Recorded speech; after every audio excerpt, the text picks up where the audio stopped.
professor Carlos Eduardo da Silva é o orador deste horário e vai abordar o tema como melhorar a eficiência dos centros espíritas. O professor Carlos é de primeiro grau, de primeiro e segundo grau. É expositor das escolas da Federação Espírita de São Paulo, é expositor do Departamento de Divulgação da própria Federação e diretor do Departamento Federativo da própria Federação. E esta pobreza que eu acabo de dar a vocês de currículo, nós devemos à modéstia do professor Carlos Eduardo. E vamos convidá-lo à tribuna para iniciar sua palestra. É um prazer enorme estar nessa tarde a conversar com os amigos e irmãos a respeito desse problema importante de todos nós, que é o Centro Espírita. Centro Espírita que nós sabemos ser aquele ponto importante que irá dar condições de amparo e sustentação a todas as criaturas. Assim sendo, nós vamos perceber então que há necessidade de nós observarmos uma melhora na eficiência. Melhora na eficiência por quê? Então nós vamos observar que essa eficiência, ela está envolvida principalmente naquilo que é o pensamento, ou que é a posição central dos centros espíritas, ou seja, atender às criaturas. Atender àqueles que lhe batem as portas, fazendo as suas solicitações ou tendo as suas necessidades. E assim sendo, a eficiência do centro espírita está basicamente naquele primeiro instante, maior auxílio aos necessitados. Este maior auxílio aos necessitados, também para auxiliar os necessitados, é preciso que cada um dos dirigentes esteja também consciente daquele trabalho que está realizando. Porque é necessário que esse dirigente constantemente avalie esse trabalho desenvolvido. Avaliação constante das atividades. Avaliação no sentido de verificar se aquilo que se está apresentando, que aquilo que se está oferecendo ao necessitado, está realmente atingindo aquela necessidade básica.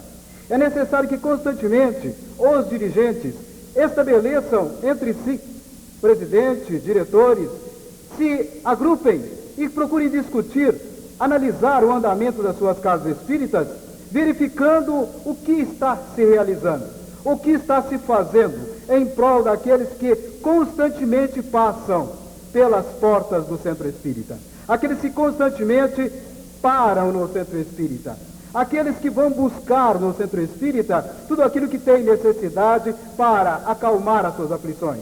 E nesta avaliação nós vamos perceber então que cabe aos dirigentes verificar, será que realmente estamos atendendo às necessidades de cada um?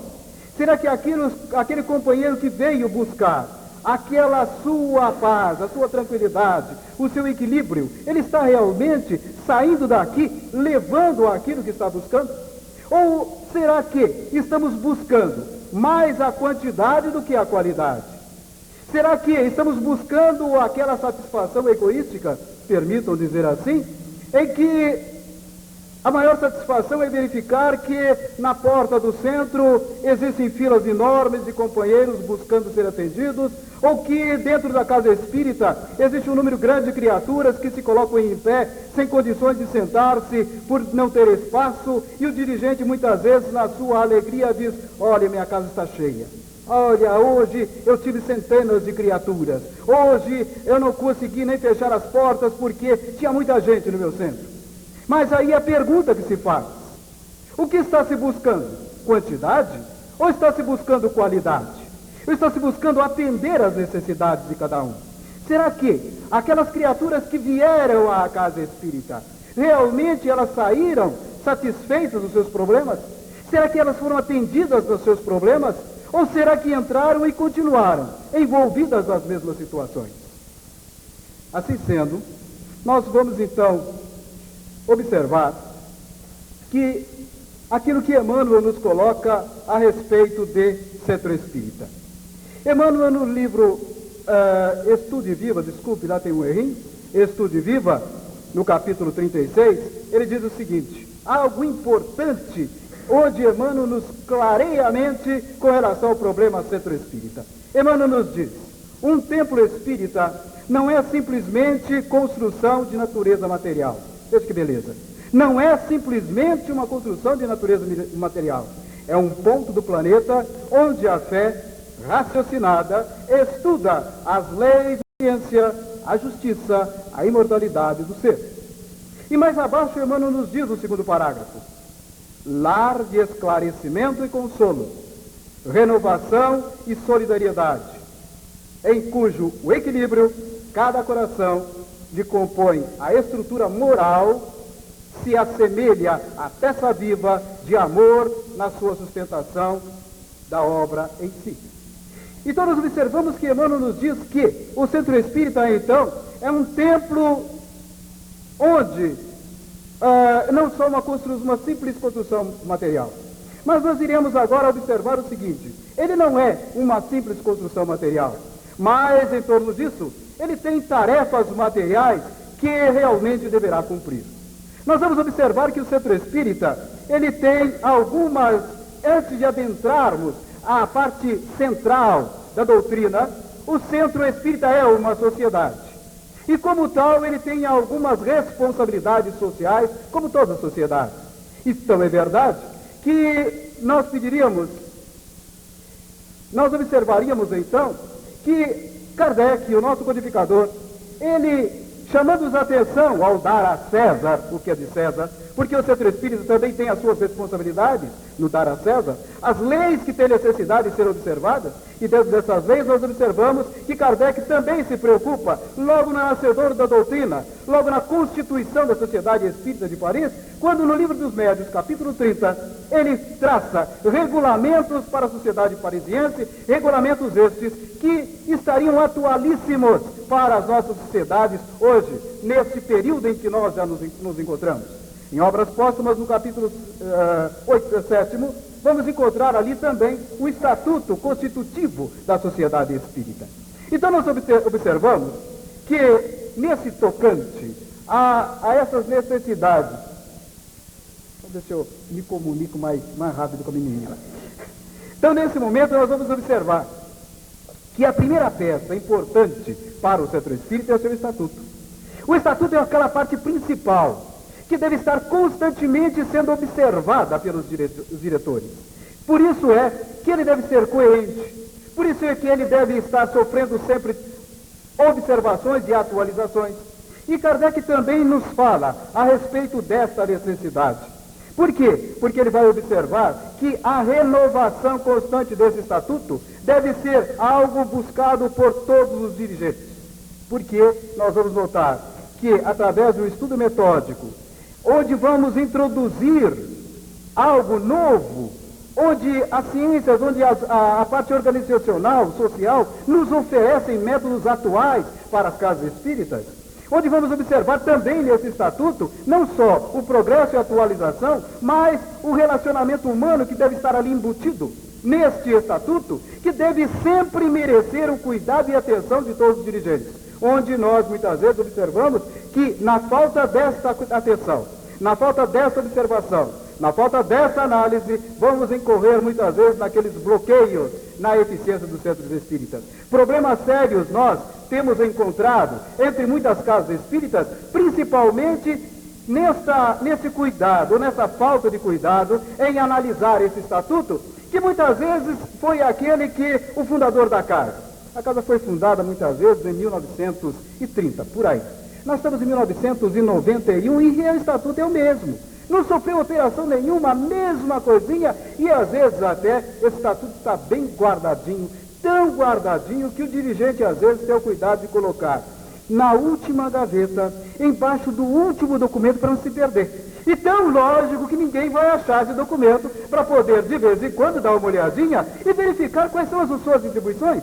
Porque o estatuto é a peça importante da casa, em que cada um dos dirigentes vão entender qual a função básica que tem a desenvolver dentro da casa. Quantas das vezes se interroga até ao presidente? Qual a sua função na casa? O presidente, então, nesse momento, para e pensa e muitas vezes até recorre ao mentor espiritual para saber em qual gaveta está o estatuto, para ele poder buscar e dar uma olhadinha para ver qual é realmente as suas funções. Se ele, presidente, muitas vezes esquece, imagine o resto da diretoria. Então, a Casa Espírita tem esse papel importante. Essa peça importante que é o estatuto deve estar merecendo constante observação da diretoria, sofrendo alterações, colocando algo novo para que a casa então desenvolva uma eficiência nesse atendimento às criaturas. Porque, uma vez os seus documentos, a parte regimental da casa, estando em condições, tudo caminha de uma maneira harmônica, tudo caminha de uma maneira suave. Nesse instante, nós percebemos então que Kardec também já nos adverte acerca do estatuto. Ele diz o seguinte: uma Constituição, por melhor que seja, nunca poderá ser perpétua. O que é bom hoje pode tornar-se mal amanhã. As necessidades mudam com o tempo e com a evolução das ideias. Se não é revestido convenientemente, cai em desuso e será um dia violentamente destruída pelas ideias progressistas. É preciso que ela caminhe a par das ideias evolutistas. Então nós observamos que o próprio codificador, no nascedouro da doutrina, já adverte que aquele estatuto que estava iniciando a sociedade, que estava servindo de passo primeiro para a sociedade, não deveria permanecer assim. E ele dá períodos, 25, 30 anos, e até menos, é o período em que a diretoria senta-se e verifica o que realmente está travancando a marcha da minha casa espírita e aquilo que, aliás, minha não, nossa, né? Porque casa espírita hoje não tem mais dono. Primeiro tinha. É o meu centro, o seu centro. Agora não. Agora é o nosso centro. Então nós diríamos, o que está travancando a marcha da nossa sociedade? O que é preciso reestruturar? E nesse momento é necessário que cada um se desarme e se coloque aberto a receber constantes observações, onde vai ter a oportunidade de cada um dos membros participar. Não aquele momento em que se diz, eu falo e ninguém mais abre a boca. Não. É aquele momento em que cada um tem a oportunidade de falar, de apresentar as suas sugestões, de apresentar as suas ideias. Assim sendo, nós então observamos que o estatuto é importante. Nós vamos então perceber que a parte do estatuto nós vamos então adentrar agora na ação da casa. Nós vamos adentrar agora na administração da casa. Por quê? Porque aquela ação, se nós temos alguma coisa que vai direcionar a nossa ação estruturada, vamos então partir para o ponto segundo, que é justamente administrar a casa. O que é administrar? Administrar é conduzir, é levar, é encaminhar, é dar toda a assistência para que a casa cumpra o seu papel. Assim sendo, necessário se faz então que a administração esteja desenvolvida em 3 pontos importantes que devam ser buscados pelas direções da casa. O primeiro deles que nós observamos ali é o planejamento, a direção e o controle das atividades. Porque a busca da eficiência está em planejar, em dirigir e controlar. O planejamento é o desenvolvimento, o plano de ação, aquilo que se pretende fazer. Porque não se pode pensar em nada sem antes planejar. Não se pode alcançar essa eficiência sem antes planejar, sem antes estruturar a vida dessa casa espírita. E dentro disso entra a direção, que é indispensável para a observação desse plano, para observar se esse plano realmente está atingindo os objetivos, que vai auxiliar o desenvolver de tudo aquilo que se foi planejado. E, a par disso, naturalmente, controlar, observar aquilo que se vai caminhando, os erros, os problemas, onde tem que se acertar, onde tem que se adequar. Verificamos que o codificador já nos dá essa ideia. O codificador já diz constantes observações, constantes alterações. E é isso também que um dirigente de casa espírita que busca a eficiência de sua casa para atender melhor aqueles que adentram aquele templo de amor, possam ter condições então de receber tudo aquilo que necessitados encontram. Então esse controlar significa basicamente o cuidado para acompanhar a execução deste plano. Dentro então desta parte, nós vamos perceber, iniciando com o planejamento. O que é o planejamento? Então, o planejamento é o plano de ação da diretoria de uma casa espírita. E dentro desse plano de ação, nós vamos observar, como primeiro momento, os objetivos. Os objetivos da casa. O que realmente pretendemos? É a meta. Onde pretendemos chegar? O que pretendemos fazer? E é por isso que nós aqui diríamos, como sugestão, que esse objetivo deveria ser o ponto inicial da vida anual da casa. Ao iniciar um ano comum da casa, que se iniciasse já o planejamento. Este ano nós pretendemos atingir tal meta, ou a nossa meta esse ano é tal. E em cima disto nós vamos o quê? Estabelecer a questão seguinte, o programa, a estratégia. Como é que nós vamos verdadeiramente chegar a atingir esta meta? Com as maneiras que se vai utilizar para conseguir atingir essa meta. Dentro dessa meta, nós vamos então ter ali um cronograma. O que é o cronograma? Eu vou começar e essa minha tarefa vai ter um fim. Porque muitas vezes também, colocando um parênteses aqui, nós observamos que muitas tarefas elas têm início. Mas por falta desse acompanhamento, ela se esvai. E nós não sentimos o final dessa tarefa. Nós não conseguimos verificar que conseguimos atingir esta meta. Então, nesse momento, o cronograma é aquela atividade que auxilia o dirigente a verificar todos os passos daqueles objetivos traçados. Vamos começar, vamos acompanhar o desenvolvimento dessa tarefa para que nós observemos as conclusões. E nas conclusões vamos notar o que foi bom, o que foi ruim, o que deu certo, o que deu errado. E aí é o momento que nós estamos, então, distribuindo todas essas ações importantes nesse planejamento. Orçamento e despesas vão cair num capítulo mais a seguir que nós falaremos. Previsões. Então, nós também, dentro do planejamento, nós vamos prever o que será que irá acontecer nesse desenvolvimento. E, naturalmente, também um padrão, ou seja, um nível para o desempenho dessa nossa tarefa. E esse padrão é aquilo que nós diríamos assim, aquilo que é aceitável para o desenvolvimento individual e o desenvolvimento coletivo. Porque a casa espírita também é vista como um grande grupo, como uma família, onde nós vamos observar, de acordo com o padrão dessa família, de acordo com o padrão desse grupo, é aquilo que nós automaticamente vamos atingir naquela nossa meta, naquele nosso planejamento. Assim sendo, nós vamos então colocar que, diríamos, que numa casa espírita, nós vamos então nos ater em alguns recursos importantes para que essa eficiência seja alcançada. Recursos para atingir a eficiência. O primeiro dos recursos que nós vamos buscar para atingir essa eficiência são os recursos humanos. Claro. Por quê? Porque os recursos humanos materiais, ou seja, dos encarnados, e nós diríamos dos encarnados primeiro, porque muitas das vezes nós invertemos, né?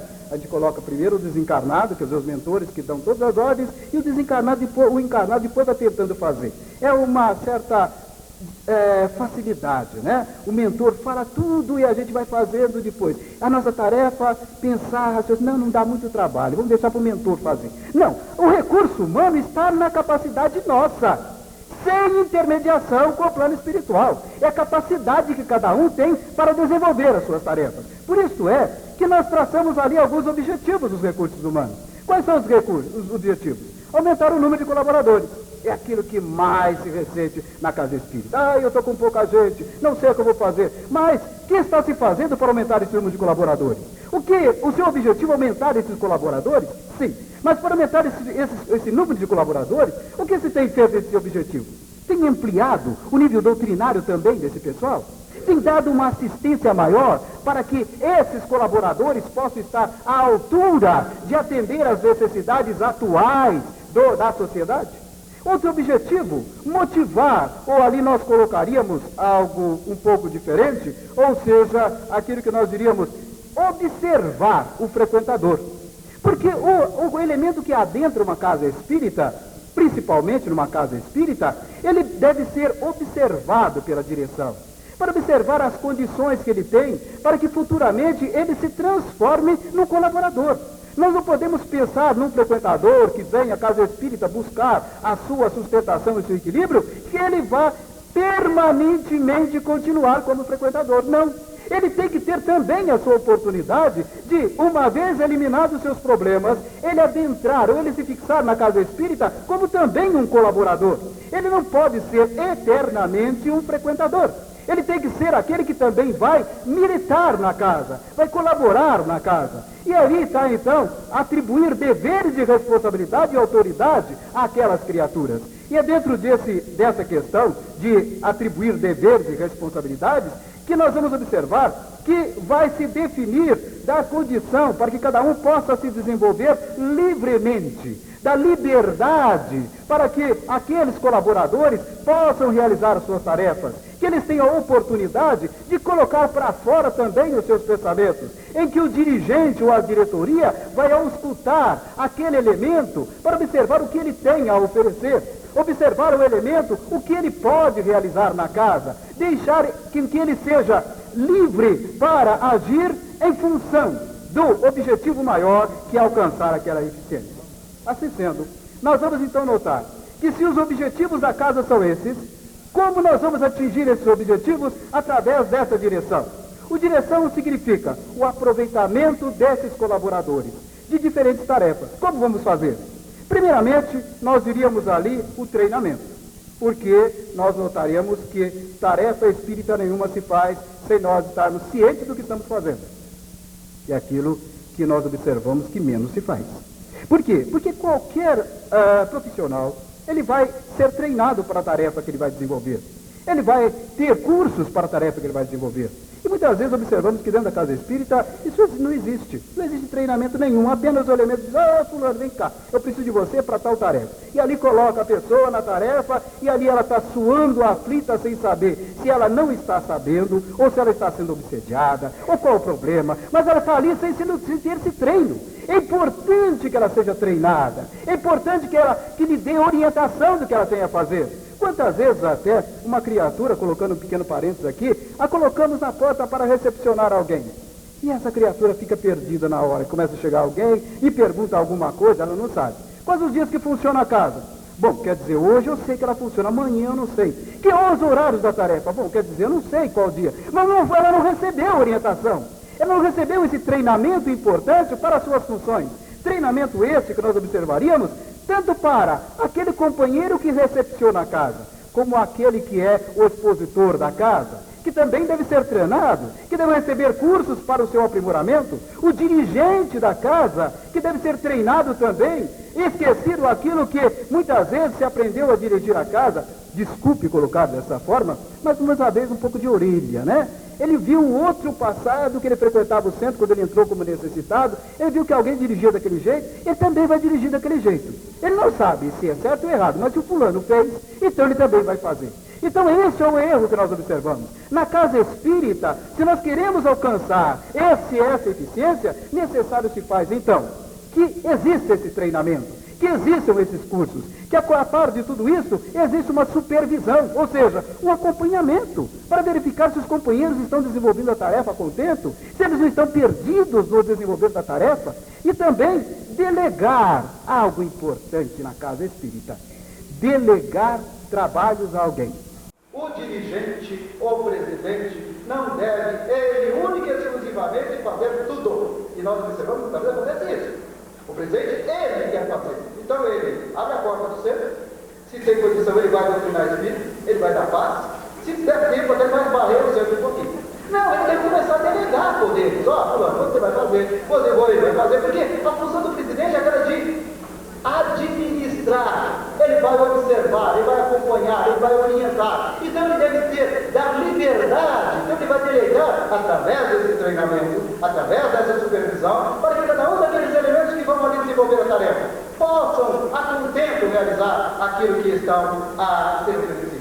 E logicamente atrás disso vem a motivação. Por quê? Porque é encorajar o colaborador.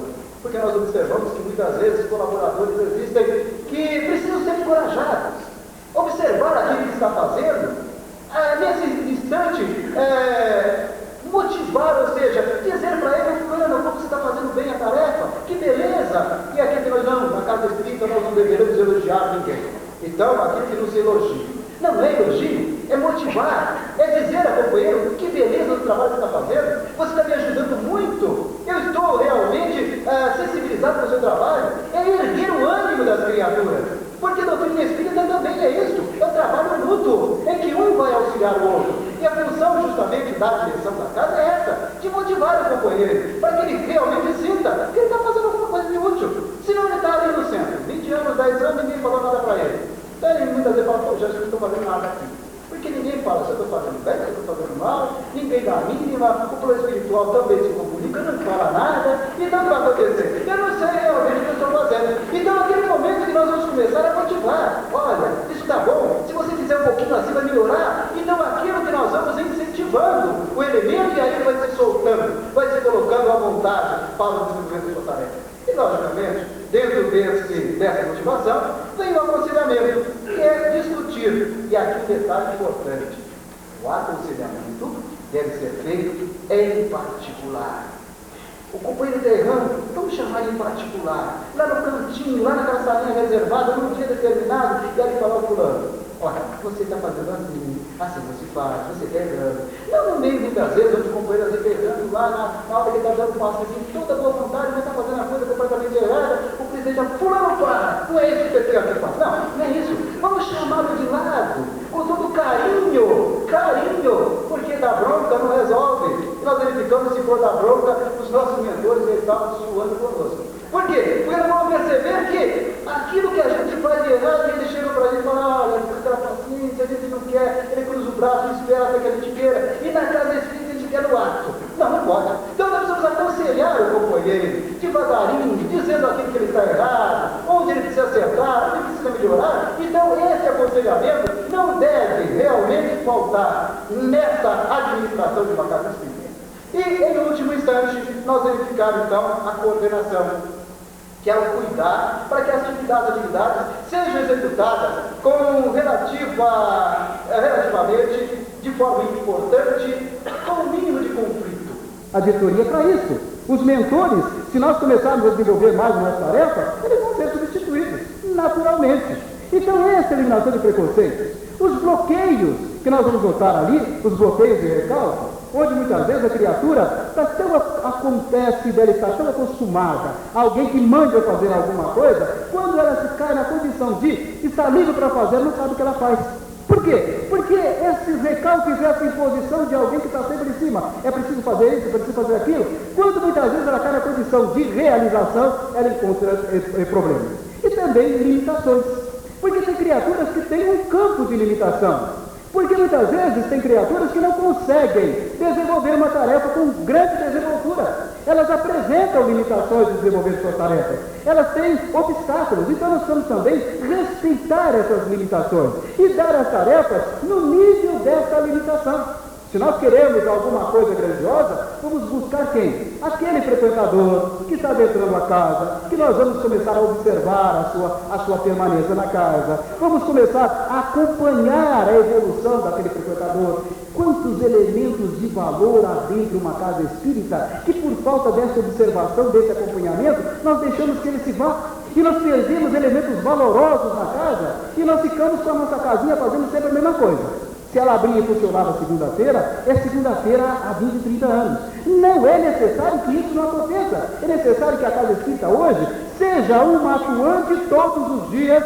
e, se possível, de noite também. Por quê? E é aquilo que nós colocaríamos aqui apenas nesse detalhe, que a casa espírita também não tem férias, porque existem casas espíritas que também têm um momento de férias, fecha suas portas, quer dizer, nesse instante o necessitado sempre também diz aos seus obsessores: agora você espera, você não vai me atender que eu tenho que ficar em férias. Então, quando retornar outra vez, aí você me envolve, que aí eu tenho onde ir. Não, essas limitações é aquilo que nós observamos. O centro espírita deve estar sempre pronto a atender todas as necessidades, aberto para essas necessidades, e é nesse instante que nós vamos perceber algo importante. Vamos colocar as pessoas certas nos lugares certos. Isso é caridade. É caridade nós podemos ampliar esse nível em que as limitações individuais e as limitações da casa devem cada vez mais crescer. Logicamente, dentro de tudo isso, existe o preparo. E aqui é aquilo que nós falamos anteriormente: o dirigente deve ser ele administrador, ele não deve ser o executor. E outro ponto importante para esse controle é o regimento interno. Isso não pode faltar. Porque o regimento externo que vai disciplinar as atividades de cada um dos departamentos ou das áreas, onde cada um vai saber aquilo que tem que fazer. Olha, você vai fazer isso, isso e aquilo, não aquilo que você quer. Não, esse é o nosso regimento. Para evitar aquilo, embora não exista no meio espírita, né? Melindre, não existe. Porque ninguém, todo mundo aceita livremente, ninguém acha chamada atenção, mas mesmo assim é bom o regimento para isso, para que a criatura saiba que ela deva fazer basicamente aquilo, que essa é a norma da casa. Para que aconteça aquilo que nós observamos. Bom, se você não quer que eu faça isso, então eu vou me embora. Aquilo que nós observamos sempre. Então, para evitar esse problema, é necessário então que a casa tenha então esse regimento, essa norma para cada uma das suas atividades, para que cada um dos frequentadores saibam o que tem que fazer, que cada um dos necessitados também saiba o que está acontecendo naquela casa.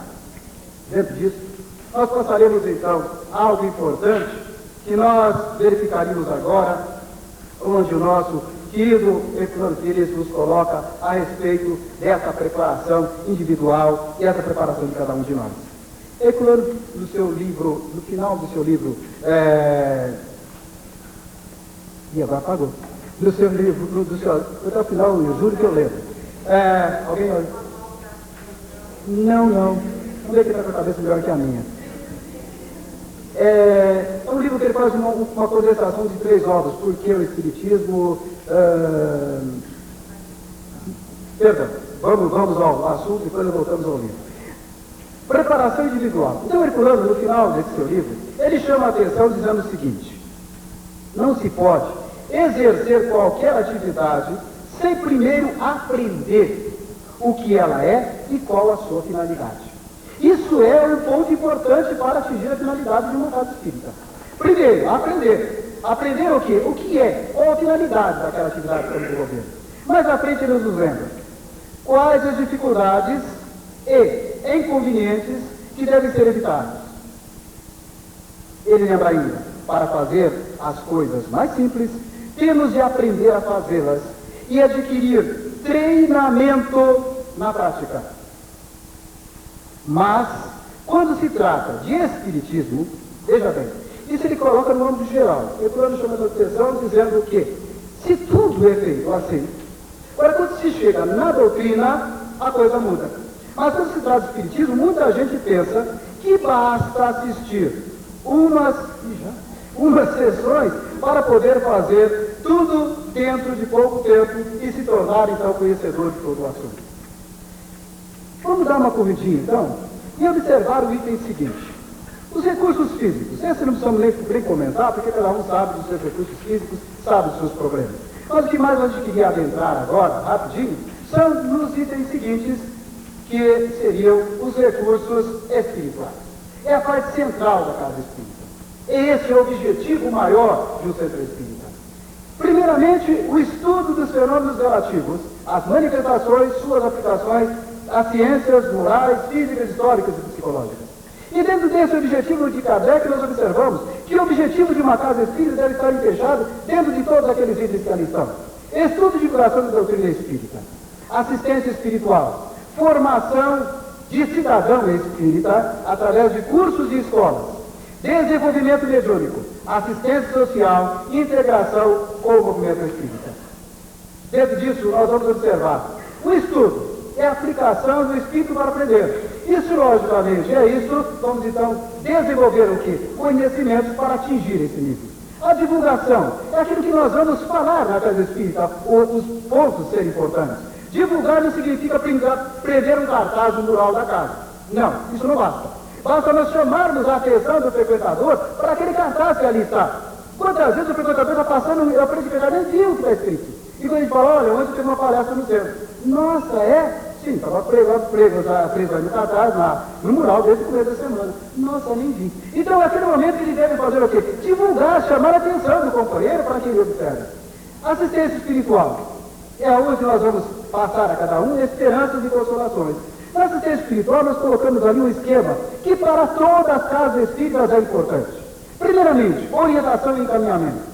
É o item 1, onde o elemento adentra a casa, onde ele é ouvido nos seus problemas, porque muitas vezes a criatura tem mais necessidade de ser ouvida nos seus problemas. Ela já não tem necessidade nem de tomar passe. É que alguém em que ela possa descarregar o seu problema, um ombro amigo, um ouvido amigo para ouvir os seus anseios, as suas dúvidas.